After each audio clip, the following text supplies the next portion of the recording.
ahead and take a look at our page 2. Looking at our problems, I noticed that in problem number 3, we have a secant cubed minus a secant times a tangent squared. So if both of my terms have a secant in them, I'm going to go ahead and try to factor out my GCF of secant. So let's go ahead and factor out our secant and see what we're left with.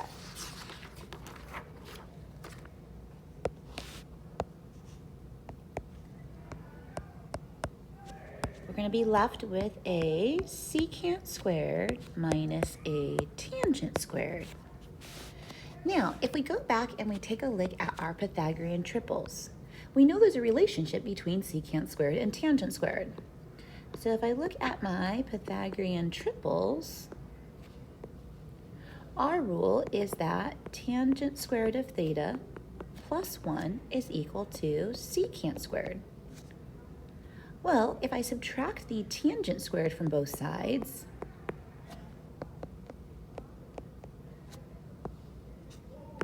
I can see that 1 is equal to secant squared minus tangent squared. So that means I can replace my secant squared minus tangent squared with 1. And if I have the secant of theta times 1, my answer is the secant of theta. Now looking at number 4, we have ourselves a fraction. We've got the cosecant of theta all over the tangent plus the cotangent. The only thing I can really see to start this guy is to go ahead and change things to sines and cosines and see if that helps me out. So let's go ahead and rewrite this in all terms of sines and cosines. My numerator is going to become 1 over the sine of theta. Then I know that tangent is sine over cosine.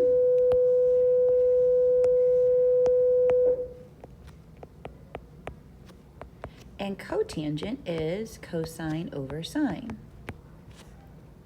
When I'm dividing fractions, I need one fraction over another fraction. In my denominator, I need to go ahead and find my LCD to create one fraction. So I can see that I need an LCD of a cosine times a sine, and I'm going to multiply each fraction by what it's missing. The first fraction is missing the sine, so we're going to multiply top and bottom by sine of theta over sine of theta. The second fraction is missing a cosine, so we're going to multiply top and bottom by cosine over cosine. So I can leave my numerator the same as 1 over the sine of theta. And now in the denominator, I can rewrite this as one fraction. I have my LCD of sine times cosine, and then notice what I get. From the first fraction, we get a sine squared of theta, plus from the second fraction, we get a cosine squared of theta. We know that if we're dividing fractions, my first fraction is going to stay the same, and I'm going to go ahead and work down below here. So I'm going to leave this as 1 over the sine of theta. We change our multiplication, or we change our division to multiplication, and we're going to flip over our bottom fraction. Now when we do that, I also see that I have a sine squared plus cosine squared is 1. So I'm going to go ahead and move my sine times cosine up to the numerator and my 1 down to the denominator. Now I can go ahead and cancel out my sines, and I'm left with the cosine of theta as my answer. Let's try one more, again, where we have a fraction.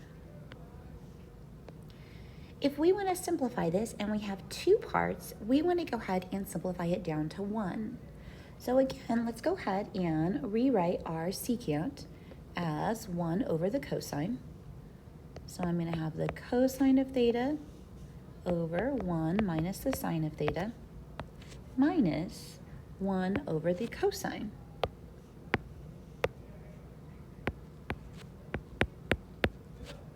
Now I need to go ahead and multiply each guy by what he's missing in the denominator.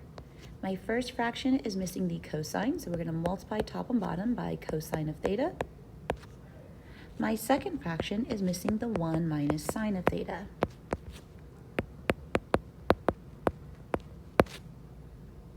So now when we go ahead and rewrite this all as one fraction, I'm going to go ahead and come down below here. Leave your denominator factored, so cosine of theta times 1 minus the sine of theta. Then from my first fraction, I get cosine squared of theta. I would change my negative to plus a negative and distribute your negative 1. So minus 1 plus the sine of theta.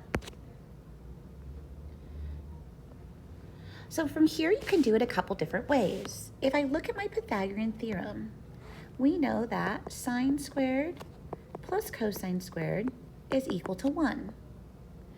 So if I want to get rid of this cosine squared, if I subtract the sine squared from both sides, I've got that cosine squared is equal to 1 minus sine squared. So I can plug this into my numerator for the cosine. So if I do that, I now have 1 minus a sine squared of theta minus 1 plus the sine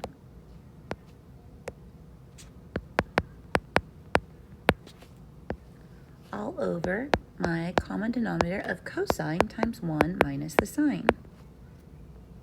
Well, now look how nicely that works out. In my numerator, those 1's are going to cancel. And then I can go ahead and factor out my GCF of a sine. And I'm going to be left with a negative sine of theta plus 1 over cosine times 1 minus the sine of theta. My factors are going to cancel. And sine over cosine is the tangent.